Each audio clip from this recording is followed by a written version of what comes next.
श्रीमत्परमगम्भीर शाद्वादामोघलाञ्छनम् जीयात्रैलोक्यनाथस्य शासनं जिनशासनम् अथ नत्वार्हतो क्षूणचरणान् श्रमणानपि तद्धर्मरागिणां धर्मः सागाराणां प्रणेशते अतम्बने परमात्मा हो शांति सारे देश में देशना सर्वोदय महावीर के संदेश में महावीर के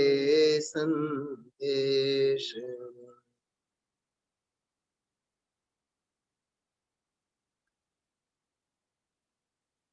બે દિવસથી આપણે સૌ સાગાર ધર્મામૃત શાસ્ત્રજીને આધારે શ્લોક નંબર 20મો એ શ્લોકની ચર્ચા અને સ્વાધ્યાય કરીએ છીએ.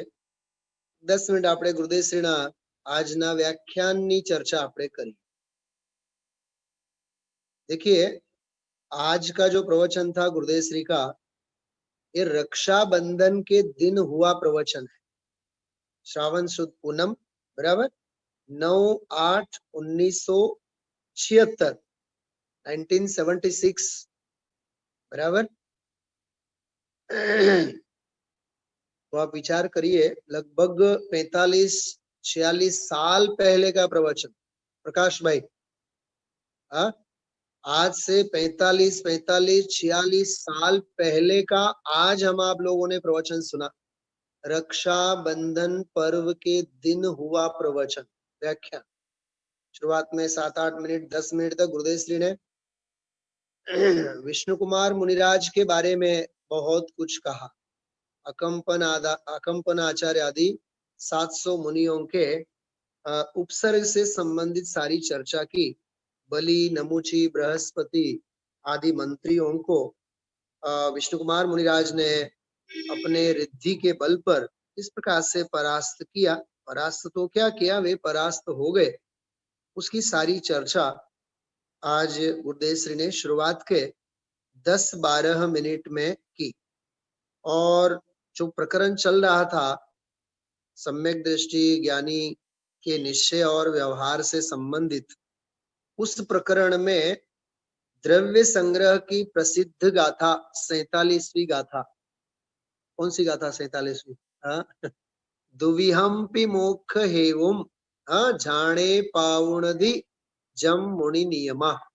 ये हजारों बार गुरुदेव श्री इस गाथा को कोट करते हैं. मुझे तो जहां तक याद है, सप्ताह में एकाध बार तो गुरुदेव श्री इस गाथा का कोटेशन देंगे देंगे देंगे और देंगे. निश्चय और व्यवहार मोक्ष मार्ग निर्विकल्प शुद्धोपयोग की ही भूमिका में प्रकट होते हैं. विठल भाई, हाँ, निश्चय विना व्यवहार નથી. हाँ, तो निश्चय અને વ્યવહાર બંને બેઉ મોક્ષ માર્ગનો સુમેળ છે.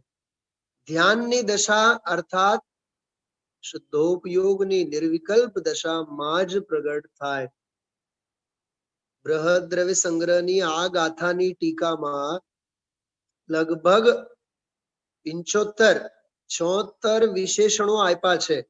स्वानुभव कहो, स्वानुभूति कहो, शुद्धात्माभिमुख परिणाम कहो, अरे क्षयोपशम भाव कहो, शुद्धात्मानुभूति कहो, आवा बधा 75-76 विशेषणों आपवामां आवेला छे इसी गाथा की टीका में, जिस गाथा को गुरुदेव श्री बहुत याद करते हैं.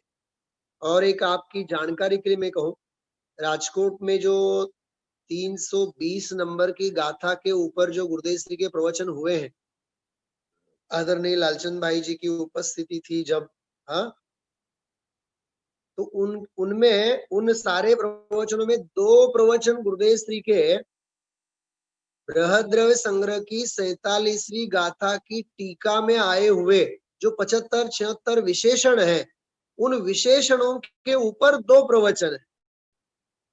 शुद्धात्माभिमुख परिणाम, शुद्धोपयोग परिणाम, उसमें एक शब्द आता है स्वरूप सन्मुख परिणाम, स्वभाव सन्मुख परिणाम, ये सब एकार्थवाची। बहुत सुंदर दोनों व्याख्यान, बहुत अलौकिक है। तो उस गाथा से संबंधित आज बहुत सुंदर चर्चा निश्चय और व्यवहार के संदर्भ में गुरुदेव श्री ने की है। और आप लोगों को ख्याल होगा, जिन्होंने भी बहुत एकाग्रता के साथ सूरत वाला ये सांभळ्यो आज गुरुदेव श्री प्रवचन। हाँ, क्या कहा गुरुदेव श्री ने मालूम बीच में? दिव्य ध्वनि के द्वारा पण आत्मा जानने में नहीं आता। मैं सीधा उसी पैराग्राफ को मैंने खोल के रखा है। दिव्य ध्वनि द्वारा पण आत्मा जनातो નથી।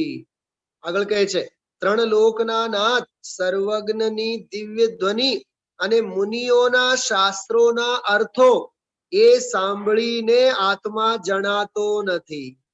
બોલો પ્રકાશભાઈ, तो गुरुदेव श्री નું સાંભળવું કે નહીં? પછી हाँ, स्वाध्याय करना है कि नहीं बताओ? हाँ, गौतम बुद्धवाड़ा तमने पूछू छो। सुनील भाई तमने बहुत सारी बात करी कि भगवान ની વાણી સાંભળવાથી પણ આત્માનું જ્ઞાન નહીં થાય। આવતીકાલથી અમારી दुकान बंद। हाँ, अरे नहीं, शास्त्र तो तुझे सुनना ही पड़ेगा, स्वाध्याय तो तुझे करना ही पड़ेगा। विठल भाई, स्वाध्याय करता करता सांभळता सांभळता ज समझाશે કે સાંભળવાથી ધર્મ થાતું નથી। हाँ, वो वांकानेर वाले जो केशु भाई थे, केशु भाई, उनका उदाहरण गुरुदेव श्री प्राय देते हैं। किसी ने उनसे पूछा कि भाई निमित्त से कुछ होता नहीं है, निमित्त से कुछ होता नहीं है, तो सोनगढ़ क्यों दौड़े दौड़े जाते हो? पंडित जी, केशु भाई, तो वो केशु भाई बोलते थे निमित्त से कुछ भी नहीं होता है, ये दृढ़ करने के लिए ही हम निमित्त के पास जाते हैं। गुरुदेव श्री इस उदाहरण को, प्रसंग को प्रायः कहा करते हैं। हाँ, देखो क्या गजब की बातें हैं। तत्व सुनते सुनते ही समझ में आएगा, सुनने से कुछ नहीं होता है। हाँ, क्या बहुत मतलब देखो आप, देव पूजा, गुरु पास्ति, स्वाध्याय, संयम, तपः, दानम चेति गृहस्थानम षट कर्माणि दिने दिने। कैसा अलौकिक मतलब मार्ग है। कहीं भी प्रमाद का पोषण नहीं होना चाहिए। प्रकाश भाई, प्रमाद का पोषण न हो और उद्यम भी हमारा छूटना नहीं चाहिए। ये टोडरमल जी साहब का मंत्र है। ये प्रमाद का पोषण भी न हो और उद्यम हमारा नहीं छूटना चाहिए। हाँ, ऐसा है, बहुत मार्मिक बात है। ठीक है, हाँ, क्यों तो एक तो इसकी चर्चा की, और फिर 145वीं गाथा समय सा। हाँ, शुभ कर्म को सुशील कहा, बराबर, अशुभ को कुशील कहा। हाँ, ते कर्म सुशील केम होई सके जे संसार में दाखल करे।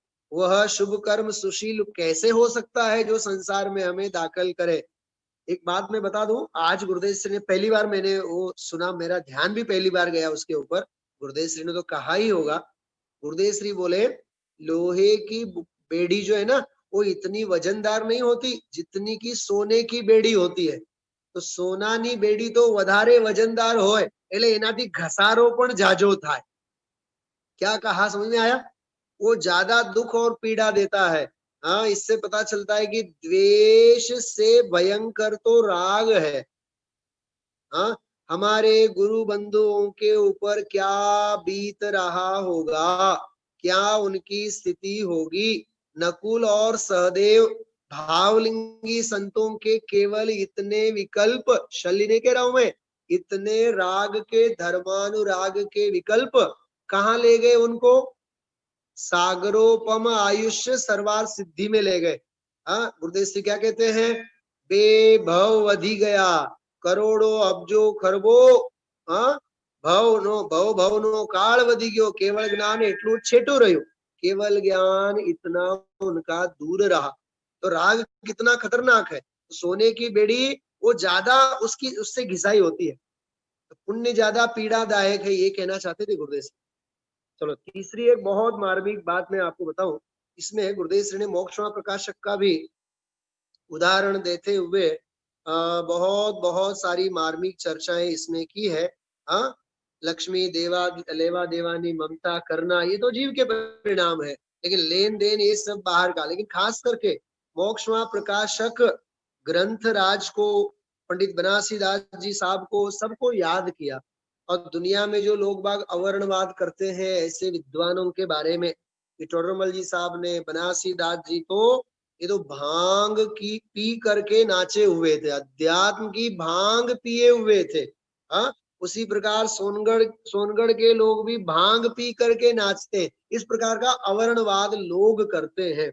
उसकी बात यहाँ गुरुदेव श्री ने कही। इसी प्रसंग में मैं आपसे एक बात बता दूं, आज का जो दिन है ये पंडित टोडरमल जी साहब का समाधि दिवस है। बेटा मोबाइल लेना काका जी के पास। क्या कहा मैंने विठल भाई, आजे टोडरमल्ली साहेब नो समाधि दिवस है।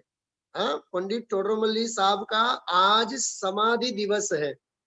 मैं आज अभी हमारे यहाँ मेरे साथ अभी विराजे हुए हैं हमारे आलोक जी, पंडित जी भी मेरे साथ हैं। वो अंत में स्वाध्याय के बाद 1-2 मिनट आपको उद्बोधन करेंगे, बराबर, टोडरमल्ली के मोक्ष प्रकाशक से संबंधित। हाँ, संभળાય છે बराबर? સુરત વાળા, અમદાવાદ વાળા સાંભળો છો? આજે પંડિત ટોડરમલ્લી સાહેબ નો સમાધિ દિવસ છે। હા, એમના પ્રત્યેક બહુ સરસ લખાણ મારી પાસે આવેલ છે, હું આપ સૌને વાંચી સંભળાવું છું हिंदी में। आज कार्तिक शुक्ल पंचमी के दिन दिगंबर जैन आमनाय के पंडितोत्तम पंडित प्रवर पंडित जी श्री टोडरमल जी का समाधिमय स्मृति दिवस है। हाँ, आज समाधि दिवस है। जैसे अपन लोग गुरुदेव श्री का समाधि दिवस नहीं मनाते राजकोट में, हाँ, स्मृति भवन में जाकर के बैठते हैं, समाधि दिवस 2 मिनट मौन भी पालते हैं, गुरुदेव श्री का प्रकाश शक्ति के ऊपर का अंतिम प्रवचन भी हम आप लोग सुना करते हैं। तो आज टोडरमल जी साहब का समाधि दिवस है, हमारे लिए तो बहुत दुखद दिन कहलाए। हाँ, पंडित जी साहब ने जीवन के मूल्य पर भी जिन शासन की मूल परंपरा को आचार्यवत अक्षुण्ण रखा। क्या कहा?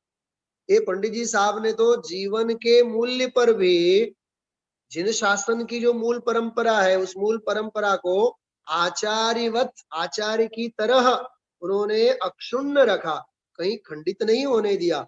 और समाज समन्वय के नाम पर अथवा ख्याति लाभ पूजा की लालसा में रंच मात्र भी चित्त को चलायमान नहीं किया। हाँ, समझ गए? ये होती है धर्म मार्ग की अडिगता।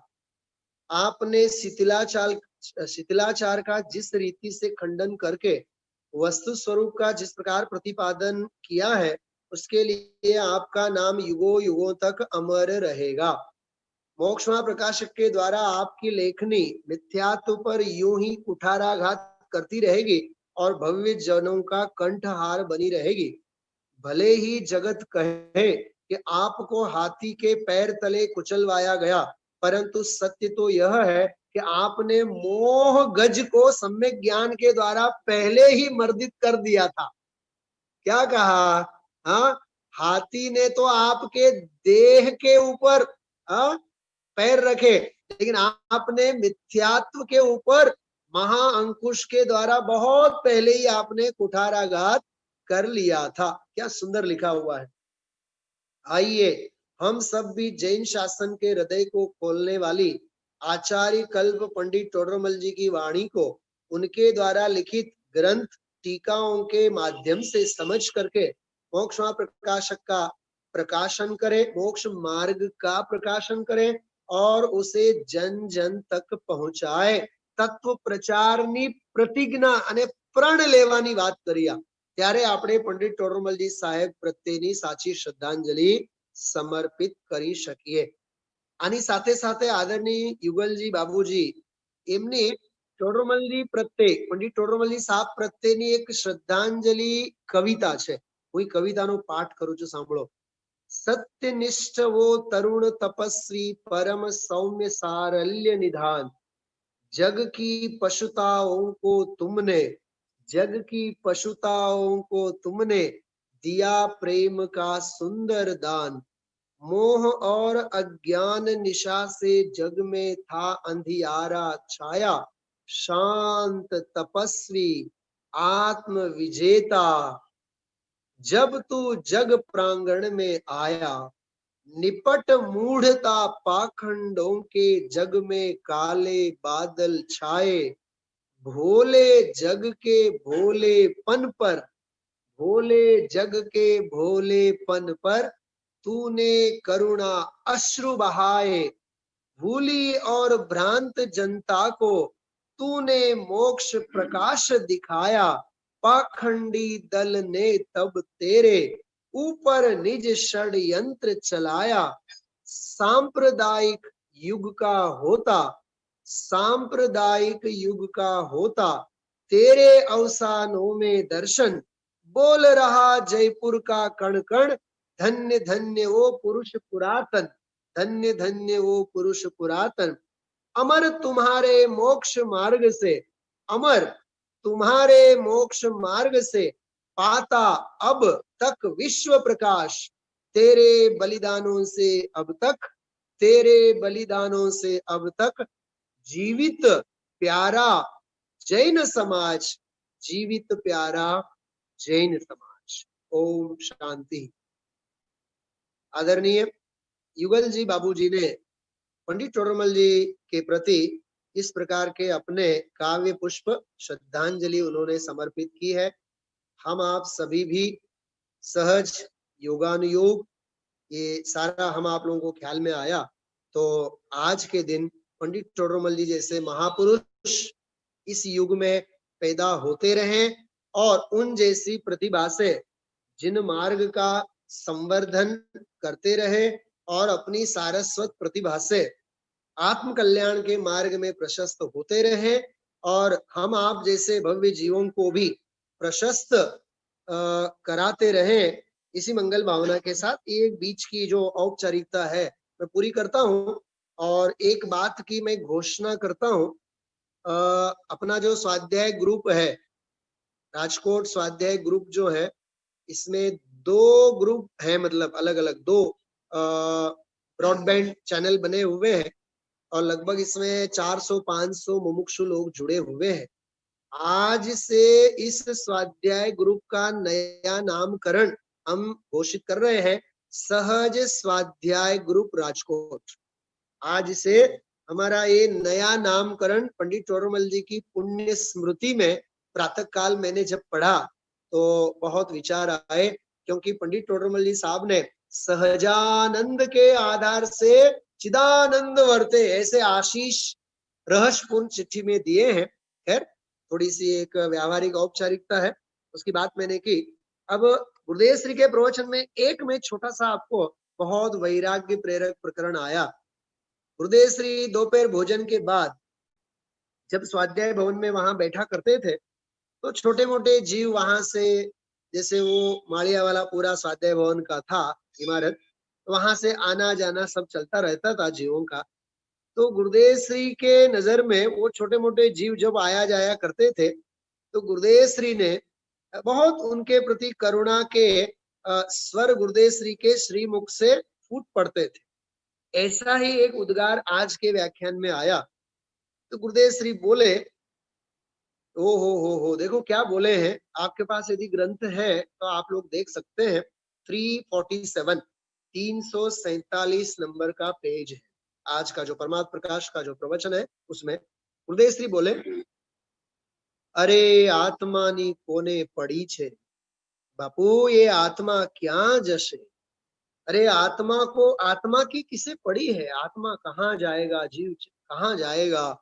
એ કઈ હમણાં ચાલતું હતું, બહુ આમથી આમ થતું હતું। देखो ये जीव वहां से आया जाया करता था, उसे देख करके अरे रे आने कीधु काई खबर छे, जीवात हती, कोई वो होगा जीव वहां, कीड़ा मकोड़ा जैसा टाइप का। तो गुरुदेव जी कहते हैं, वेग माने वेग मा लागे छे जीवड़ू नानू, कई खबर नहीं बिचारा ने, आ हा हा हा मने एम थयु। गुरुदेव जी कहते हैं हवे क्यारे ये मनुष्य था, वह जीव कब मनुष्य होगा, क्यारे जैन कुल में अवतार था, कब जैन कुल में उसका अवतार होगा, अने क्यारे जैन नी साची बात सांभळवा मळे, और कब जैन धर्म की सच्ची बात उसके सुनने में आवे। बापू एनो विचार करे तो दुर्लभ छे, अरे उनका विचार करे तो भी दुर्लभ है। पैसा मिलना, राजापना मिलना, देवपना मिलना दुर्लभ नहीं है। क्या कहा? पैसों का मिलना, राजपाट का मिलना ये दुर्लभ नहीं है। दुर्लभ तो एक भगवान आत्मा पूर्णानंद का नाथ, उसकी श्रद्धा, उसका ज्ञान, उसकी रमणता होना, यह दुर्लभ है। और फिर छोटा सा वाक्य बोले छोटे से, दुर्लभ है उसे सुलभ कर, ऐसे बोले गुरुदेव श्री, दुर्लभ है उसे तू सुलभ कर। फिर पूछा समझाणु काय, हूँ हवे तमने पूछू छू, समझाणु काय? हाँ बात समझ में आई? बंबई वालों को समझ में आ रही बात? गुरुदेव श्री का आज का समझाणु काय वाला डायलॉग समझ में आया? हाँ, समझाणु काय मतलब जो मेरे लिए दुर्लभ है उसे मुझे सुलभ करना है। हाँ, समझ गए? रत्नत्रय की प्राप्ति जो दुर्लभ लगता है वह सच में हमें सुलभ करना। ये बहुत सुंदर, बोधि आपका भाव है, निश्चय दुर्लभ नाही। क्या कहा? बोधि आपका भाव है, आपका मतलब आत्मा का, मेरा स्वयं का। बोधि आपका भाव है, निश्चय दुर्लभ नाही, भव में प्राप्ति कठिन है। अरे भव में, संसार में उसकी प्राप्ति कठिन है, ये तो एक व्यवहार से कहने की बात है। ठीक है, तो ये दो तीन बातें अपन ने थोड़ी सी परमात्म प्रकाश के व्याख्यान के कुछ अंश और टोडरमल जी साहब के प्रति श्रद्धांजलि भी हम आप लोगों ने समर्पित की है।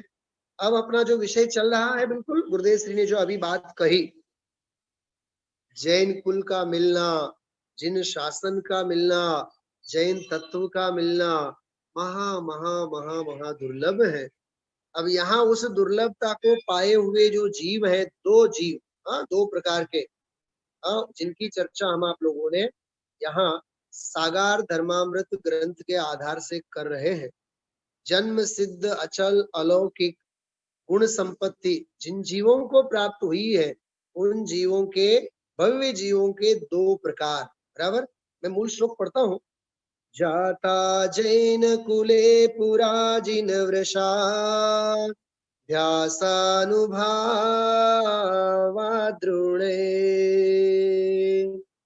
रेयत्नोपनते स्फुरन्ति सुकृतामग्रेसरा,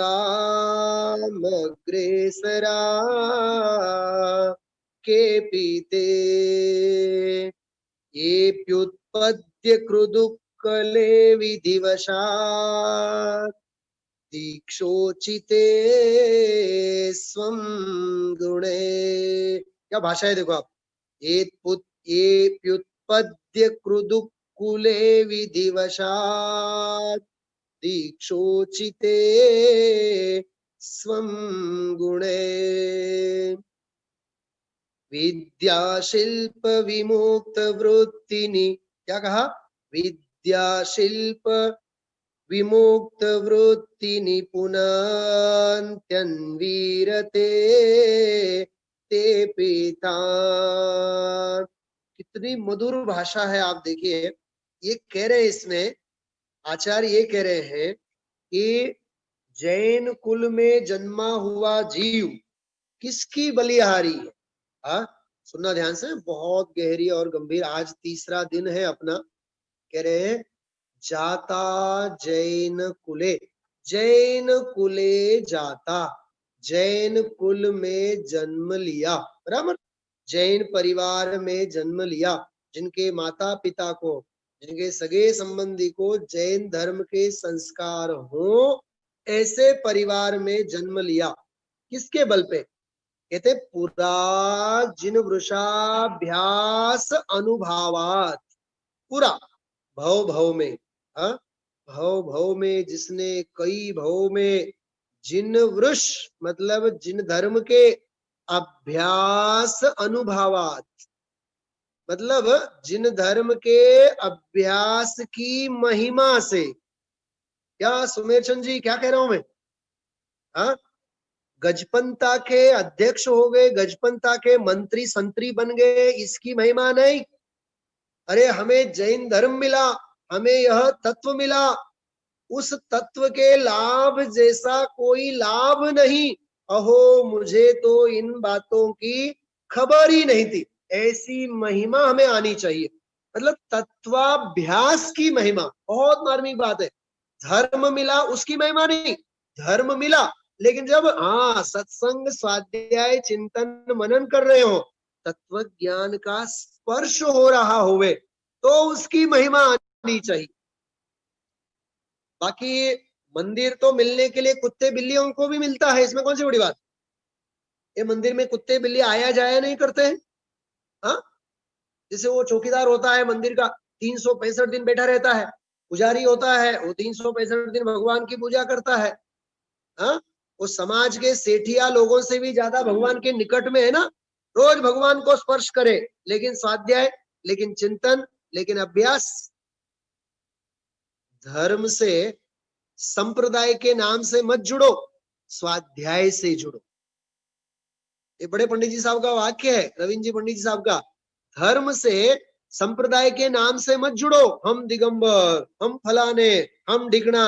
हाँ क्या कहा मैंने? हम बेलोकर फैमिली के हैं इसलिए गजपंता से मत जुड़ो, ये कह रहे हैं। समझाणु का बड़ी सभा में कह रहा हूं, याद रखना। हम बेलोकर फैमिली के सपूत हैं इसलिए हम गजपंता के करता धरता। पक्ष रख करके सिद्ध क्षेत्र के साथ मत जुड़ो। टोडरमल जी साहब ने लिखा है एक जगह, बहुत बढ़िया पंडित जी, बहुत सुंदर बात है। पक्ष रख करके अरहंत आदि की भक्ति करना वह ग्रहित मिथ्यात्व है। लिख के रखो इस वाक्य को, सुमेरचंद जी आप तो लिख के रखो बिल्कुल। पक्ष पक्ष रख करके अरहंत आदि की भक्ति करना ये तो ग्रहित मिथ्यात्व है, लिखा है। हाँ ये हमारे शांतिनाथ, हमारे आदिनाथ, हमारे अजीतनाथ, हमारे संभवनाथ, अरे तेरे कहाँ के, ये तो सार्वम। आत्म बने परमात्मा हो, शांति सारे देश में है, देश ना सर्वोदयी महावीर के संदेश में। सार्वम रत्नगण श्रावकाचार में शास्त्र का स्वरूप जब लिखा तो आचार्य समंतभद्र देव ने सार्वम का पथ घट्टनम ऐसा लिखा। सार्वम, सार्वम मतलब सबके लिए। हाँ इसलिए मैंने वो यात्रा के दिन कहा था, ये गुरुदेव श्री का फोटो दिखा करके मैंने कहा था, ये गुरुदेव श्री कौन से वाले? हाँ चिखली वाले के सोनगढ़ वाले के राजकोट वाले? अरे न वे चिखली वाले, न सोनगढ़ वाले, न राजकोट वाले, न अहमदाबाद वाले। गुरुदेव तो उनके जो उन्हें माने। हाँ हम मानते हैं गुरुदेव श्री हमारे हैं। ऐसा है भाई, महापुरुष किसी व्यक्तिगत किसी के नहीं होते हैं, महापुरुष तो समग्र सृष्टि की संपदा होती है। हाँ तीन लोक के नाथ तो तीन लोक के जीवों के लिए, प्राणी मात्र के लिए होते हैं, उनकी देशना तो प्राणी मात्र के लिए होती है। अरे उन तीर्थंकरों का जब जन्म होता है तो नरक में भी पल भर शांति छा जाती है। क्या कहा? तो तीर्थंकर तो उन नारकियों के भी, अरे उन दुखी जीवों के भी है, व्यक्तिगत किसी की संपदा नहीं होती है। महापुरुष की बात कर रहा हूं मैं। तो कहते हैं जिन वृषाभ्यास अनुभवात, तत्वाभ्यास की महिमा। हाँ जिनाभ्यास की महिमा, हमें तत्व ज्ञान मिला और तत्व ज्ञान का हमें अभ्यास है, इस बात की हमें महिमा होनी चाहिए। हाँ अरे अहो भाग्य है, हाँ, जिन्हें भक्ति, जिन्हें भक्ति, जिन्हें भक्ति दिने दिने सदा मेस्तु, सदा मेस्तु, सदा मेस्तु भवे भवे। ओढ़े छे के नहीं संस्कृत में? हाँ, जिन धर्म विनिर्मुक्तो मा भुवं चक्रवर्त्यपि सचिंतोपि दरिद्रोपि जिन धर्म निवासनम। याद है ना दर्शक पाठ? हाँ, जिन धर्म विनिर्मुक्तो, अरे जैन धर्म को छोड़ करके, जिन धर्म को छोड़ करके यदि मुझे चक्रवर्ती का पद भी मिले, माँ, माँ मतलब नहीं चाहिए, माँ भुवम चक्रवर्त्यपि, मुझे जिन धर्म के बिना चक्रवर्ती का पद भी मिले तो भी मुझे नहीं चाहिए। क्या कहा, समझ में आ रही बात? हाँ, जैन धर्म के, जैन धर्म को छोड़कर, जिन संस्कारों को छोड़कर मुझे चक्रवर्ती का पद भी नहीं चाहिए। हाँ, जिन धर्म विनिर्मुक्तो मा भुवं चक्रवर्त्यपि सचिंतोपि दरिद्रोपि जिन धर्म निवासनम। चाहे जितनी चिंताओं में रहूं, कहने का मतलब दुखी रहूं। हाँ, उसमें अंतर, उसमें थोड़ा सा चेंज भी किया है, साचेटोपी ऐसा लिखा हुआ है, साचेटोपी। चेट मतलब दास, नौकर। हाँ, कहीं मुझे आजीविका के लिए, हाँ, किसी दुकान में नौकरी भी करनी पड़ती है। क्या कहा, नौकरी भी करनी पड़ती है। अरे टोडरमल साहब नहीं करते थे? हाँ, राजपाट में वहां थे ना, हाँ, मेहतागिरी का काम नहीं करते थे? अरे हमारे भागचंद जी साहब, पंडित जी भागचंद जी, महावीर काका, भाग क्या क्या उस दिन मैंने कही थी आपको महावीर अष्टक स्तोत्र के दिन। अरे भागचंद जी गांव गांव जा करके, पैदल जा करके बेचारे कपड़े बेच करके आजीविका चलाते, छोटा सा धंधा था उनका। हाँ, अरे ऐसी हालांकि हुए आजीविका तो भी मुझे मंजूर है, फिर भी मैं तो जिन मार्ग को 3 काल में कभी नहीं छोड़ू। दौलतराम जी, पंडित दौलतराम जी साहब, आप सोचो, सदा सुखदास जी, पंडित जी आंख में आंसू आ जाए, जवाहर काका। हाँ, सदा सुखदास जी का तो कितनी बार अपन याद करते हैं, पंडित सदा सुखदास जी। हाँ, जयपुर के वहां राजा के वहां जब वे नौकरी करते थे तो सालों साल हो गए उनका पगार नहीं बढ़ाया गया। हाँ, और उनके किसी मित्र को पता चला, वो जाकर के उसने दीवान से कहा कि 2 साल से 3 साल से पंडित जी का पगार नहीं बढ़ाया है आप, तो आप पगार बढ़ाओ। तो दीवान ने पंडित सदाशिवदास जी को बुलाया। क्या, सुनो ध्यान से, बहुत बढ़िया बात है। क्या कहा, उनको बुलाया, बोले पंडित जी साहब अब आपका पगार आज से दुगुना, ऐसे बोले, आज से आपका पगार हम बढ़ा देते हैं, दुगुना कर देते हैं, क्योंकि 2-3 साल से आपका आपका पगार हमने नहीं बढ़ाया। अब देखो तत्व की महिमा कैसी होती है, अनुबेन સંભળાય છે બરોબર? હા, તત્વનો મહિમા કેવો હોય છે જો સદાસુખદાસજી પંડિતજી કહે છે, અરે રે અમારે તો જે તમે 8-10 કલાકની નોકરી લો છો એમાંથી 2-3 કલાક ઓછું કરી નાખો।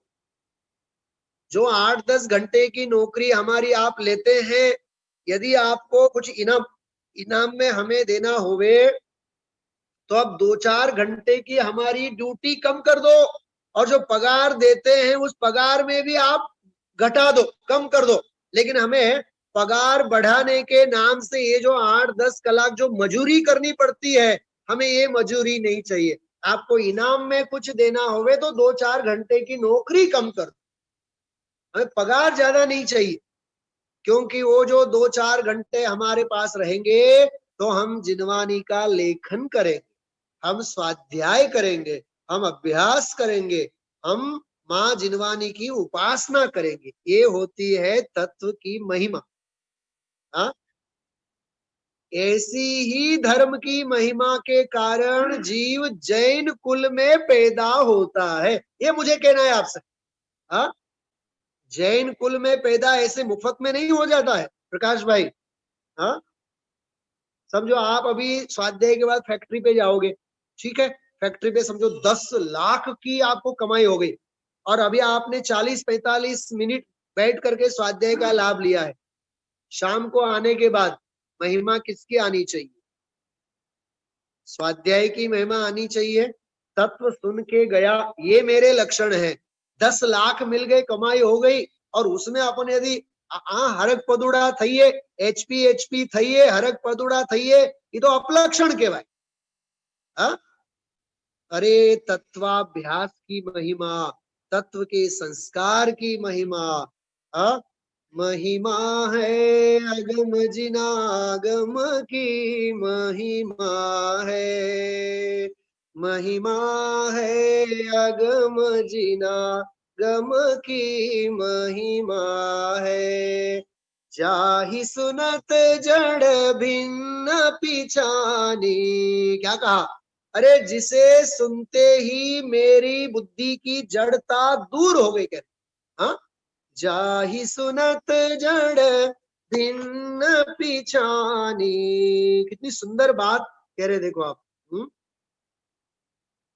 बहुत सुंदर पंक्तियां लिखी हैं पंडित जी साहब ने। हाँ, जाहि सुनत जड़ भिन्न पिछानी, हम चिन मूर्ति आत्म की महिमा है। ये तत्व ज्ञान की महिमा है भाई।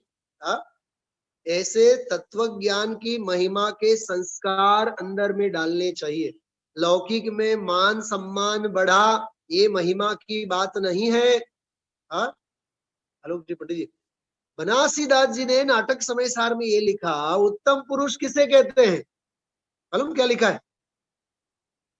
यश के उदय को नाक के मैल के समान गिनते हैं, ऐसा लिखा है। और सुनो, भाग्य के उदय को विष्टा के समान गिनते हैं। विष्टा शब्द का प्रयोग है। भाग्य के उदय को विष्टा के समान गिनते हैं, कंचन को कीचड़ के समान गिनते हैं। क्या सम्यक दृष्टि भव्य जीवों के लक्षण कैसे होते हैं, आप सोचो तो सही। हाँ, यहाँ थोड़ा हम आप लोगों को लौकिक जीवन में मान पान बढ़ा, हाँ, वहां हम आप लोग गोठवाई जाइए, बधाई ने मजा आवी जाए। ओहो, हमारा प्रत्ये तो बहु ज मान छे, बहु सम्मान छे। हाँ, गुरुदेव श्री क्या कहते हैं? भगवान की वाणी में यदि हे भव्य ऐसा संबोधन आ गया, उससे बड़ा कोई मान नहीं, और हे अज्ञानी अंध प्राणी ऐसे शब्द आए तो उससे बड़ा कोई अपमान नहीं। हाँ, तत्व ज्ञान का मिलना, तत्व ज्ञान की भावना का दृढ़ होना, सबसे पहली बात तो वो है। तो जिनागम की महिमा, तत्व ज्ञान की महिमा हम आप लोगों को खूब खूब खूब आनी चाहिए। बिना महिमा के तत्व ज्ञान हृदय में नहीं उतरता है भाई। हाँ, इसलिए तत्व ज्ञान की महिमा जो जीव लाता है, कहते हैं, देखो इसमें लिखा हुआ है, मराठी में मैं पढ़ता हूँ थोड़ा सा, मराठी भी आप सुनो। पूर्व जन्मी केलेल्या जिन धर्माच्या अभ्यासाच्या महात्म्यामुळे क्या कहा? पूर्व जन्मी केलेल्या जिन धर्माच्या अभ्यासाच्या महात्म्यामुळे, तो अभ्यास की महिमा, बराबर। जिन भक्त कुलामध्ये जन्मलेले, हा, जैन कुळमा जन्मेला, अनायासे लाभलेल्या। क्या कह रही है? अनायास। अरे धर्म की आराधना की, रत्नत्रय रूपी मोक्ष मार्ग तो सहज ही मिल गया, सम्यक दर्शन ज्ञान चारित्र का मार्ग तो सहज ही मिल गया। स्वभाव सिद्ध सम्यक्त्व आदि गुणानी जन मनात आश्चर्य निर्माण करता। जो ये बहुत बढ़िया बात है। अपने मन में, अपने चित्त में मार्ग की हमें महिमा आनी चाहिए। हाँ? कभी कभी आप सोचो, इस पंचम काल में गुरुदेव श्री नहीं मिले होते हम आप लोगों को, तो हम कहाँ होते? सोचो। हाँ? पूज गुरुदेव मिले यानी जैन धर्म मिला, पूज गुरुदेव मिले यानी आत्म धर्म मिला। अरे यदि गुरुदेव श्री नहीं मिले होते तो ये ज्ञान सूर्य अस्त हो गया होता। अरे ये जो धर्म मिला ये उनके बदौलत मिला। कितनी महिमा आती है अपने को। हाँ, ऐसे यहाँ कह रहे हैं कि जिसे सहज मिल गया और हृदय में भी उसकी खूब महिमा आती है। आगे कहते हैं ते सुकृताम, ते पुण्यशाली, ते पुण्यशीलांचे भाग्यशाली अग्रणी। ऐसे ऐसे भाग्यशाली भव्य जीवों में सबसे अग्रेसर ऐसे जीव के अपी कोई कोई ही ऐसे जीव हैं कि पूर्व भव के तत्व ज्ञान के संस्कार से जैन कुल में पैदा भी हुए, माता पिता के संस्कार भी जैन कुल के मिले, तत्व ज्ञान के अंदर में महिमा भी आई, मार्ग की महिमा आई। ऐसे पुण्यशाली जीवों में श्रेष्ठ ऐसे जीव भी कहीं कहीं है, कहीं कहीं है। हर कोई को महिमा नहीं आती है, ये कहते। क्या कहा? अच्छा, एक अपना जो पेटेंट उदाहरण है, मैं उदाहरण दे करके बात करता हूं। गुरु द्रोण के कितने शिष्य थे? बोलो, 100 कौरव या 5 पांडव? और भी एक था। हाँ, और भी एक शिष्य था जिससे पढ़ाने के लिए द्रोण ने ना कहा था। हाँ, वो 101 कौरव एक तरफ, 5 पांडव एक तरफ, जिनको सिखाने के लिए, फिर भी बिना सिखाए धनुर्विद्या किसने अर्जित की? बोलो, एकलव्य ने। तो सच्चा शिष्य तो एकलव्य है, जिसने द्रोण को ना कहा फिर भी हम तो सीखेंगे, तुमसे ही सीखेंगे, तुम्हारी कास्ट की प्रतिमा बना के रखेंगे और तुमसे हम सीखेंगे। चलो खैर, एकलव्य की तो महानता है, वो तो बात अलग। लेकिन 5 पांडवों में भी एक ही निकला ना लायक। और लायक शब्द का विरुद्धार्थी शब्द कौन सा होता है? मैं यहां से नहीं बोलूंगा। लायक शब्द का विरुद्धार्थी शब्द कौन सा? राधिका वाला तो बोले छे। हाँ हाँ, विचार करो आप। अरे 100 कौरव में कोई लायक नहीं निकला, 4 पांडव भी गए बीते निकले, और यदि द्रोण को झेल पाए तो सिवाय अर्जुन के कोई नहीं। तो ऐसे सैकड़ों शिष्यों को समझाने वाले, धनुर्विद्या सिखाने वाले द्रोण जैसा द्रोण गुरु मिला होवे, तब भी एक एकलव्य ही सीख पाए और एक अर्जुन ही सीख पाए। भाई, पात्रता गजब की चीज होती है। मिलते मिलते मार्ग सबको मिल जाए, लेकिन मार्ग की महिमा तो किसी किसी को ही आती।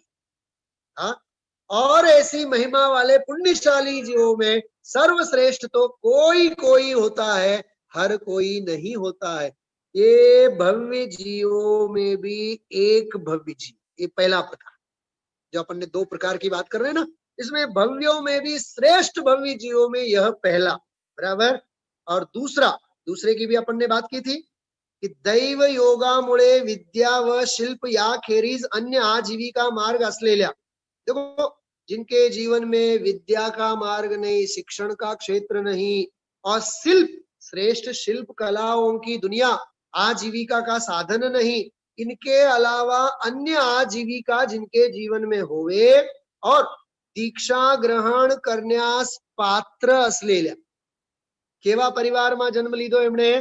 कि दीक्षा, मुनि दीक्षा मुनिपणो, धर्म अंगीकार करवानी पात्रता वाला परिवाરમાં जन्म्या। एवा मिथ्या दृष्टि कुलामध्ये, एम लख्યું છે આમાં, एवा मिथ्या दृष्टि अज्ञानीना कुळમાં जन्म्या, जन्म घेऊन सुद्धा उत्पद्योपी, जन्म ત્યાં લીધો છતાં स्वतःच्या अंगच्या गुणांनी, પોતાનામાં જે ગુણો છે તે ગુણો स्वतःला पवित्र करतात. પોતે પોતાના સંપાદિત કરેલા પોતાને જે પવિત્ર કરે છે તે જીવો પણ ઉપર કહેલા જૈન કુલોત્પન્ન શ્રાવકોને જ અનુસરે છે. જૈન કુળમાં જન્મેલા, ભવ ભવમાં ધર્મના સંસ્કારો લઈને આવેલા, માર્ગનો મહિમા જેમને છે, અભ્યાસનો મહિમા જેમને છે, એવા ભાગ્યશાળી પુરુષોનું જ અનુસરણ કરે છે. એવી રીતે આમાં આ 20 નંબરનો જો શ્લોક છે, આપણે 3 દિવસ થયા, ખૂબ સરસ બંનેનું વર્ગીકરણ ગુરુદેવશ્રીના વ્યાખ્યાન સાથે, અને આજે તો આ થોડુંક ટોડરમલજી સાહેબના સમાધિ દિવસના ઉપલક્ષમાં આવી રીતે થોડોક બધો આનંદ આપણે લઈએ છીએ. મૂળ વસ્તુ તો એટલી જ છે, માર્ગ પ્રભાવનાનો મહિમા આવવો જોઈએ. જો માર્ગ પ્રભાવનાનો મહિમા નહીં આવે, તો મોહનો મહિમા રહેવાનો છે. કાં તો માર્ગનો મહિમા આવે, કાં તો મોહનો મહિમા આવે. મોહનો મહિમા છૂટ્યા વિના માર્ગનો મહિમા આવવાનો નથી, અને માર્ગનો મહિમા આવે, મોહ ક્યારે પણ ઊભું રહેવાનું નથી. એવી રીતે આમાં મોક્ષ માર્ગ, ધર્મ માર્ગ, આત્મ કલ્યાણનો જે માર્ગ આપણને મળેલ છે, એનો મહિમા આપણે કરીએ. આની ટીકા હું વાંચવાનો છું, યાદ રાખજો. આવતીકાલે સ્વાધ્યાયમાં આની ટીકા આપણે વાંચશું. પૂરી ટીકા મરાઠીમાં જે લખેલ છે, પૂરી વાંચીએ તો આપણને ખૂબ ખૂબ આનો અંદરથી મહિમા આવે. તો છેવટે વાત મહિમાની જ વાત છે. जिसकी महिमा इतनी सुंदर तो कितना सुंदर होगा. બરાબર. ખૂબ અંદરમાંથી અહો ભાવ લાવો. માર્ગ મળતા તો બધાને મળી જાય છે, પણ ભાઈઓ અને બહેનો, આપણને મહિમા આવવો જોઈએ. તત્વનો મહિમા, આત્માનો મહિમા, ધર્મનો મહિમા, સંસ્કારનો મહિમા. બરાબર. ગુરુદેવશ્રીને કેવું ન પડે, વારસો મૂકનારા મૂકી ગયા પણ વારસદાર રહ્યો નહીં વારસો લેવા માટે. એવું કેવું ન પડે. આવી રીતે આ વાત હું અહીં પૂરી કરું છું. મારી સાથે એક અમારા સિનિયર આલોકજી પટ્ટીજી, ચલો, એ કે છે આપણી સમાધિ દિવસની બધી શ્રદ્ધાંજલિની ઔપચારિકતા પૂરી કરી છે. યાદ રાખજો. અને પંડિત ટોડરમલજીને વારંવાર આપણે સ્મરણ કરીએ. એમના મોક્ષમાં પ્રકાશક ગ્રંથ વાંચવાની પ્રતિજ્ઞા અને પ્રણ આપણે બધા લઈએ. અને આ સાથે આપણે વિરામ લેશું. હાથ જોડીએ બધા. અહોપકાર જીનવરનો કુંદનો ધ્વનિ દિવ્યનો, જીન કુંદ ધ્વનિ આપ્યા અહો આ ગુરુરાજનો, જાવાણી કે જ્ઞાન તે સુજેલો કાલો, સોવાણી મસ્તક નમો સદા દેત હુંડો. બોલે દ્વાદશાંગમય જનવાણી માતા કી જય હો. બોલે સિદ્ધાંત શાસ્ત્ર કી જય હો.